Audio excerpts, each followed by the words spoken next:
What's up, guys? It's Coach Grant with First Down Training, and today we're going to be talking about 5 tips to beat zone and off-man coverage. So somebody asked me this question yesterday. They didn't want to hear about press. They wanted to talk about zone and off-man coverage, so that's what we're going to be focusing on today. So these are 5 things that you must do to beat a DB when he's off, whether it's zone looking at the quarterback or off-man looking at you. So I hope this gives you guys some value. I hope this gives you some ins and outs of how you guys can structure your routes and be more successful. Also, fellas, our 2-month-long wide receiver gym training program is going to be $15 off today only. So check out that very first link in the description. 2 months of workouts to help wide receivers get more explosive, more speed at the top of the route, more explosive off the line, and help their overall grip strength and overall ability at the wide receiver position. $15 off today only. Very first link in the description. Hope we get you guys on that soon. Let's get started with this breakdown. So first things first here, we're going to be looking at this route against an off-man situation. So we got to be running a post. Now, the main thing I want to talk about is that your moves at the top of the route is what's going to get you open against zone and what's going to get you open against off-man, right? So the main thing, one thing remains consistent always, is that you got to close the distance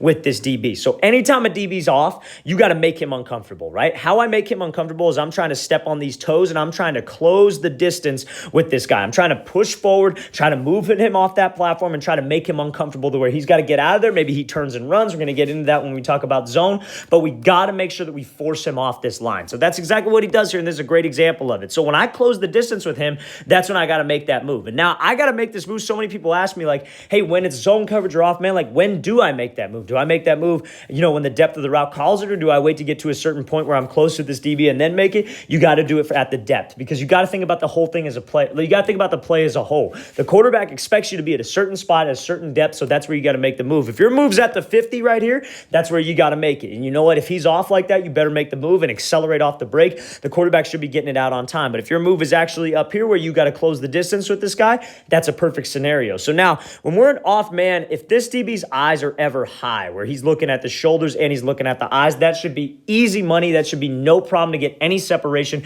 You could just give a little lean with your upper half, and then we'll get him off there, right? So he decides to go with the rocker step in this case. So when I go with this rocker step and I hit him with this 1-2, you see how much he's selling with his upper half. The one thing you guys got to know is that when he's an off man, where's he supposed to be watching? It's just like press man. He's watching those hips. So if I can sell with my hips and I can actually sell with my upper half, and I'm able to make this cut while keeping my toes forward, keeping the weight on the inside arch of my foot, I can actually create some explosion and get this DB off that platform to where I can accelerate out of this break and continue to push and catch this thing over the middle. So that's a great example. Number one thing, whether it is zone or whether it is off man, we got to close the distance. We got to attack his leverage, whether he's head up, inside shade, outside shade, whatever it is.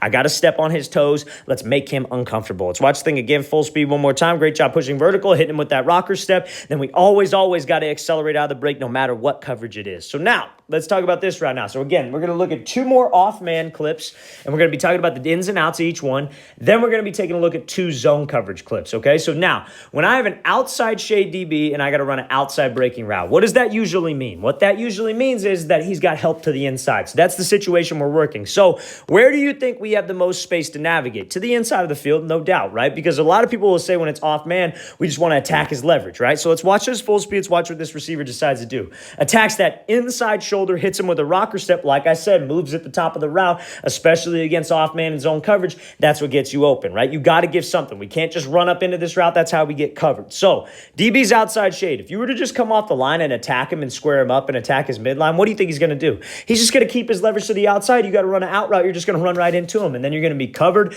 or that 6 going the other way if the quarterback throws it to you because you didn't do your job. So my job is to try to make him think I'm going where?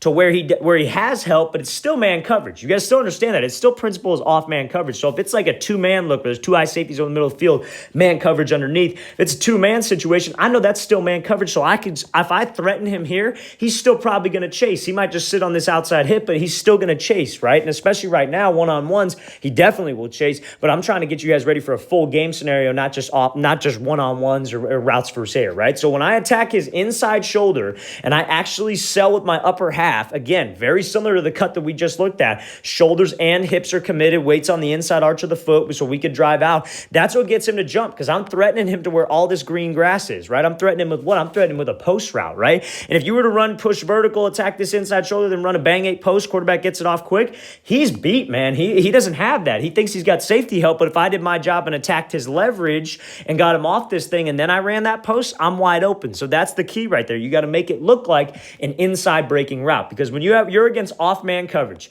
and you have an inside breaking route and he's outside leverage, you want to attack his leverage the best you can, get him to weave to the outside, then bam, I break this thing off right on the post, and the ball should be out right away by that quarterback because he knows that that's the window. The safety's going to be over here. His help's over to the middle. That's the window I want to create. So that's what I want to set up on an out route, an outside breaking route versus off-man outside leverage. That's what I want to set up. So that's a perfect job right here of this receiver. His name's Zach Wilson, throwing his hips and his shoulders to the outside, getting this DB to jump, and then bam, I force that speed turn. I know off that cut, I'm accelerating because I'm pushing off that inside arch, and then I can win that race back to that ball. That's a great example of what to do here. Now we're going to talk about outside breaking route against inside leverage, okay? So let's watch the thing again full speed. So it hits him with the 1-2, then we accelerate back to the outside. So now, inside shade, and then we got this outside breaking route. So this is pretty similar to what I was talking about, right? He's inside shade.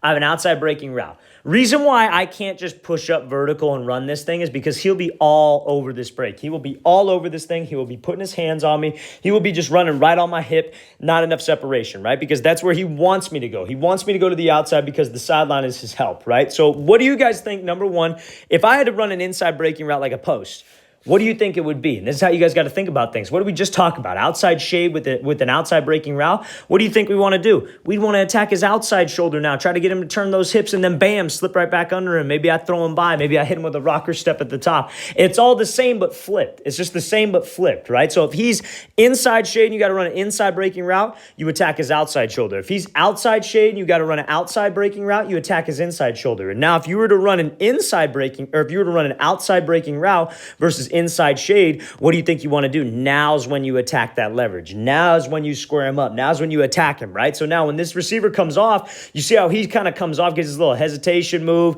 and he's threatening him to the inside. Now, this DB should have probably kept his leverage, right? So this DB started to cheat out. He started to get greedy, and then when he starts to get greedy and we take advantage of that and throw to the inside, that's going to make him jump. That's going to make him freeze up because he has been taught a million times when you're inside shade, do not get beat right here. That is where we can't have this receiver go because you don't have any help over there. The sideline is your help. So if I start to see this dude, if I get this dude and I square him up, he's going to probably keep his leverage to the inside. I could hit him with this same 1-2, and then I could burst up to this route. Or if he wants to jump outside with me, I could hit him with that 1-2, threaten him to the inside where he's not supposed to get beat, and then that opens up a lot of things on the outside for me because you see that makes him stop his feet, that makes him freeze, and then I can push up to the depth of the route. So that's how you guys can manipulate off-man coverage, even from the slot. Even if you're from the slot and you got like a safety walk down playing off-man, same principle apply. This is something that a lot of times the X and the Z receivers see, but still, this applies for any receiver at any spot. Let's watch the thing again, full speed one more time. Now we're going to get into zone coverage after we take a look at this clip one more time.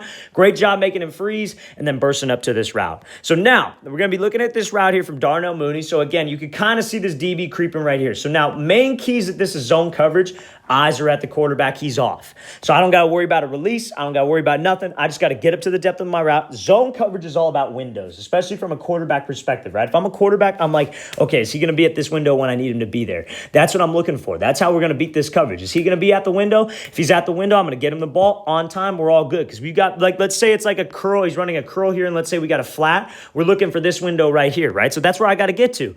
But how we get there is what gets me open. So you see when Mooney comes off here, pushing vertical, drop right now. And then he sits right in that window, ball's out early, fellas. He's not even necessarily open, right? He's not even necessarily like wide open, just the ball was out on time, no defense for a perfect throw and a perfect route, right? So when I come off here, look at how well he's pushing vertical, right? Good pad level, in stride, pumping those arms. He's got speed into it, and you're going to see when he makes that break, there's no change in his pad level. He just drops right in stride. He's just dropping those hips. This is the key, especially against zone coverage. You got to make that DB uncomfortable. Very first thing we talked about. I want to make him uncomfortable. I want to try to step on his toes. I want to move him off this block, and then bam, I drop this thing off. I'm coming back to that ball, and you see how much separation we're able to get because he ain't looking at us. He's looking at the quarterback. So if the quarterback's dropping back, he's still in a drop. This DB's bailing. I snap this thing off. Look at all the separation I just created for myself. Now, if this guy shoots out wide, maybe I slip back into this window. I always got to be ready for that, especially when it's zone coverage, okay? Let's watch the thing again full speed. So Against zone coverage now, fellas, you got to push vertical. You got to try to step on his toes. You got to make all your routes look the same because, again, when he's in zone and he's off like this, where does he not want to get beat? He's taught to not let anything get behind him. He wants to keep it in front of you. So if you make him uncomfortable, you make him think that you're going behind him, simple as that, then we can snap it off with no indicators, no nothing. That's how I can create space. Let's watch the thing again, full speed one more time. Great job pushing vertical, snapping this thing off, and then coming back to that ball. Great route there by Mooney. So now we're going to be looking at Amari Cooper. So one of the main things about zone coverage is where do you think you want to attack, especially on the outside for a DB. This is a little bit different from a slot, but on the outside, where do you think you want to attack? Blind spot. That's the key right there. So when he comes off here, he's going to be working this thing called a pressure step or a vertical set, where he gets to the blind spot, breaks this thing off, and then runs this route and is able to make this catch, right? So now, DB, when he's bailing like this, what do you think we want to do? You want to make it uncomfortable. You want to try to step on his toes. And now this right here is what we call the blind spot. This is where if you're running a fade against zone coverage, this is where you want to attack. You want to push vertical, push vertical, push vertical, and give this vertical set, right? You want to give a vertical set to the inside. That's what they call this. Give a little head fake to the inside, maybe make this guy think about the post a little bit, then I'm trying to work to this blind spot. So I could do a couple different things here. I could work this vertical set, and I could just push vertical and just beat him in a foot race to that fade. I got him to sit a little bit on that post, his eyes looking at the quarterback. Maybe we get quarterback gave a little glance. I could just go, right? I give him that little vertical set. Let's just win that race. Let's go to that back corner. Or what I could do is I get to this blind spot and snap this thing off and run a comeback. Or what I could do is just run I'm getting to the blind spot and I just turn around and run a stop route. Or we do exactly what Cooper does right here, because we're trying to force that speed turn. And we're in this blind spot. He can't see us. He's going off the field. Cooper just decides to break this thing off on a post, and you see the separation we're able to get. So anytime you got to run a route against a zone DB who's off like that, that vertical set pressure step is always something that could get you some space. You hit that vertical set, I'm going to get to this blind spot, bam, I snap it off, bam, I run a comeback, bam, I run a post, a dig, whatever it is. But that blind spot is where we got to threaten, especially when we got a DB in zone coverage like that. Let's watch the thing again, full speed one more time. It's a great job manipulating zone coverage by Cooper, getting to the blind spot 3 steps, then breaking this thing back off and coming back to that ball. All right, guys, I really want to thank you for watching. I really appreciate it. If you guys have any questions at all, please feel free to leave those in the comments below. Always appreciate the feedback. And then also, fellas, wide receiver gym training bundle. 2 months of wide receiver specific workouts, not just workouts you could get anywhere. There's specific exercise that'll help wide receivers perform on the field. $15 off today only. Hope we get you guys on that soon. I'll see you guys next time. Very first link in the description.